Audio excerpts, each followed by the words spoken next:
আসসালামু আলাইকুম। আজকে আমি আপনাদের সঙ্গে শেয়ার করব একদমই লেটেস্ট একটি হাতার ডিজাইন।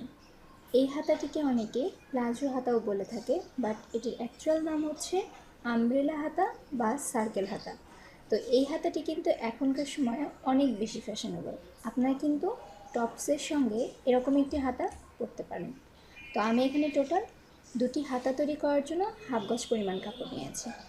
তো এখানে আমি একটি হাতা তৈরি করে দেখাবো, একই নিয়মে কিন্তু আপনারা দুটি হাতায় তৈরি করতে পারবেন। তো প্রথমে আমি একটি কাপড় নিয়েছি, তো কাপড়টিকে মাঝখান দিয়ে ভাঁজ করে একবার ভাঁজ করে দুই পাট করে নিয়েছি, দেন আরও একবার ভাঁজ করে টোটাল 4 পাট করে নিচ্ছি। তো দেখুন আমাদের কিন্তু টোটাল 4 পাট করা হয়েছে কাপড়টিকে। তো এটি হচ্ছে আমাদের বন্ধ সাইড, এটিও কিন্তু আমাদের বন্ধ সাইড, ঠিক আছে। বাট দেখুন এই সাইডটি কিন্তু আমাদের খোলা, ঠিক আছে। তো দুটি সাইড কিন্তু বন্ধ থাকবে আর একটি সাইড কিন্তু খোলা থাকবে। প্রথমে আমরা লম্বার মাপটি নিব। তো এইভাবে ইঞ্চি টেপটি রেখে আমরা 8.5 ইঞ্চিতে দাগ কেটে নিচ্ছি। আপনারা আপনাদের মেজারমেন্ট অনুযায়ী লম্বার মাপটি নেবেন। আমি কিন্তু এখানে সেলাই সহকারে লম্বার মাপটি নিচ্ছি, ঠিক আছে।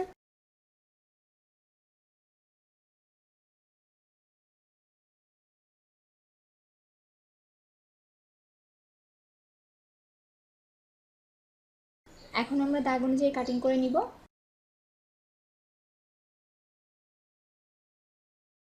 এখন আমরা হাতা কাপড়টিকে পুরোপুরিভাবে মেলে নিচ্ছি। তো দেখুন আমাদের কিন্তু একটি সার্কেল তৈরি হয়েছে, তাই না। যে কোনো এক সাইড থেকে মার্কিং করলে হবে। তো আমি এই সাইড থেকে মার্কিংটি করে নিচ্ছি। আমি এখানে 3.25 ইঞ্চিতে মার্কিংটি করে নিচ্ছি। যদি আপনারা ছোটদের জন্য হাতাটি তৈরি করেন তাহলে 2.5 ইঞ্চি থেকে 3 ইঞ্চির মধ্যে দাগটি কাটার জন্য চেষ্টা করবেন, আর যদি বড়দের জন্য তৈরি করেন তাহলে 3.25 ইঞ্চি থেকে 3.5 ইঞ্চির মধ্যে দাগটি রাখার জন্য চেষ্টা করবেন। আমি এখানে 3.25 ইঞ্চিতে দাগ কেটে নিয়েছি এবং কাপড়টিকে আমরা এভাবে ভাঁজ করে নিয়েছি। আমি আপনাদেরকে আবার একটু ভাঁজ করে দেখাচ্ছি। ঠিক এইভাবে কিন্তু কাপড়টিকে ভাঁজ করে নিতে হবে, ঠিক আছে। তো কাপড়টিকে এখন আমরা মাঝখান দিয়ে এভাবে আরও একটি ভাঁজ করে নিচ্ছি।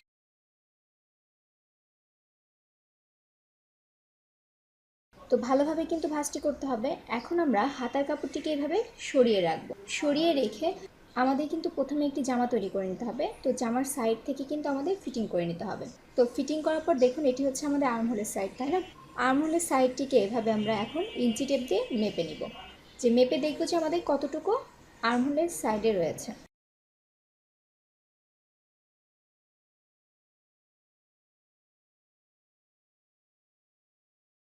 তো দেখুন আমাদের কিন্তু এই সাইডে মাপ কতটুকু এসেছে, 7 ইঞ্চি পরিমাণ, তাই না।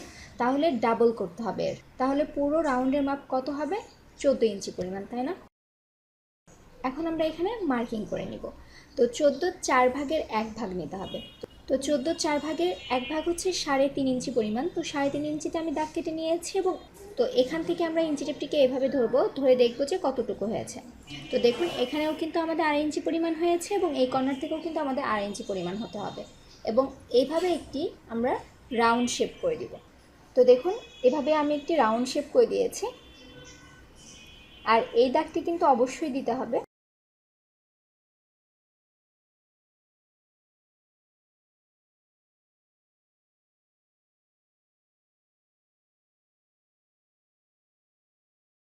যেখানে আমি দাগটি দিয়েছি তার থেকে প্রায় 200টা ওপর থেকে আমাদের কাটিংটি করতে হবে।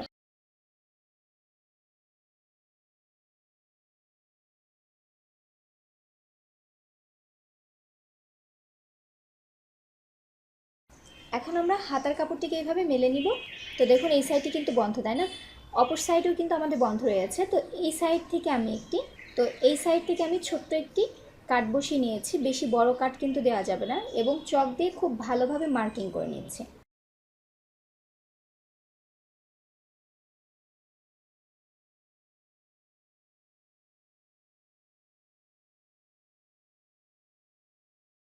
এখন আমরা হাতার কাপড়টিকে কিন্তু পুরোপুরি মেলে নিব, ঠিক আছে। এতটুকু অংশ কিন্তু আমাদের ছোট রয়েছে। তো ছোট অংশটি কিন্তু আমাদের আর্মহোলের নিচ থেকে জয়েন্ট হবে, আর এই অংশটি কিন্তু আমাদের বড় রয়েছে, আর এই বড় অংশটি কিন্তু আমাদের কাঁধের সাইড থেকে জয়েন্ট হবে। তো আমরা যে জামাটি তৈরি করেছিলাম সেই কাপড়টিকে এখন আমরা নিব, নিয়ে আর্মহোলের যে সাইডটি রয়েছে দেখুন এই সাইডটিকে এখন আমরা এর সঙ্গে হাতার সঙ্গে অ্যাটাচ করব। তো এই যে ছোট যে অংশটি রয়েছে এটি কিন্তু আমাদের আর্মহোলের নিচ থেকে অ্যাটাচড হবে, ঠিক আছে। আর এই কাঁধের অংশটি আমাদের বড় যে অংশটি রয়েছে সেই অংশটির সঙ্গে অ্যাটাচড হবে। আশা করি বুঝতে পেরেছেন। তো এখন আমরা কি করব, এইভাবে এখন কাপড়টিকে ধরবো, ধরে এই যে মার্কিংটি করেছিলাম সেইখানে এখন আমরা এখানে জামার কাপড়টিকে অ্যাটাচড করব এবং সেলাই করার সুবিধার জন্য আমরা এভাবে পিন আপ করে নিব, ঠিক আছে। আর আপনারা যদি পিন আপ ছাড়াই যদি সেলাই করতে পারেন তাহলে পিন আপ করতে হবে না।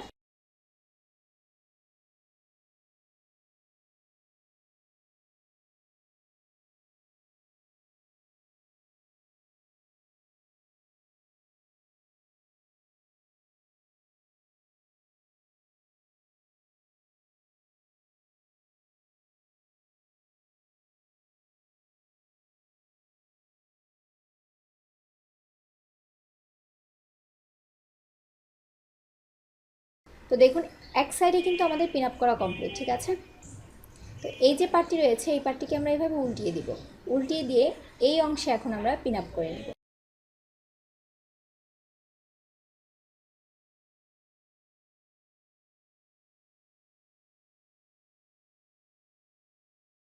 তো দেখুন আমাদের কিন্তু পুরো রাউন্ডেই পিন আপ করা কমপ্লিট। এখন আমরা সেলাই করে নিব, একটি করে পিন আমরা সরাবো আর সেলাই করে নিব, ঠিক আছে।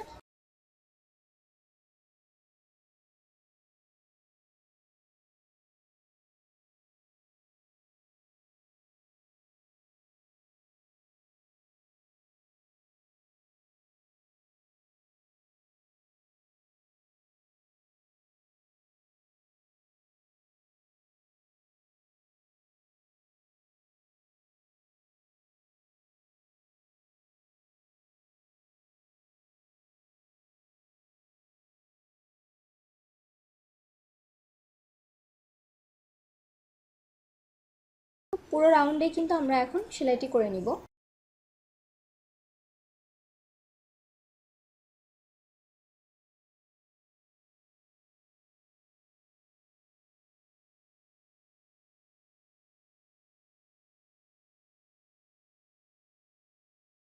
অবশ্যই ডাবল সেলাই করে দিবেন।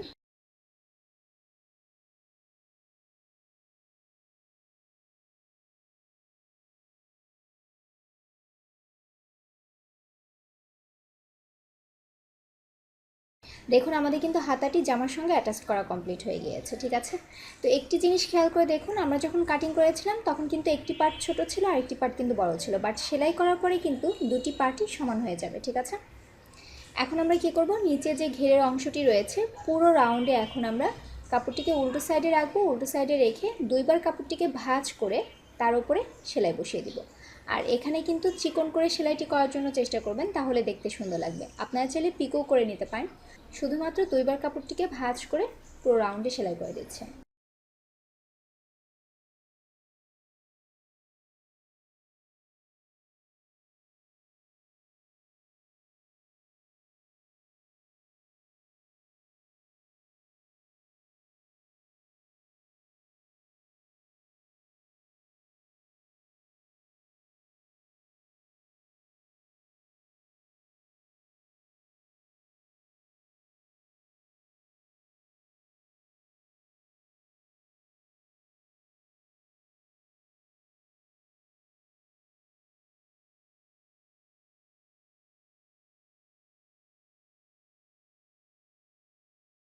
তো দেখুন আমাদের কিন্তু হাতাটি তৈরি হয়ে গিয়েছে। আশা করি আজকের ভিডিওটিও আপনাদের ইনশাআল্লাহ খুব ভালো লেগেছে। আরও নতুন নতুন ভিডিও দেখার জন্য অবশ্যই আমার চ্যানেলটিকে সাবস্ক্রাইব করার কথা ভুলবেন না। সবাই ভালো থাকবেন, সুস্থ থাকবেন, নিরাপদে থাকবেন এবং আমার জন্য দোয়া করবেন। আল্লাহ হাফেজ।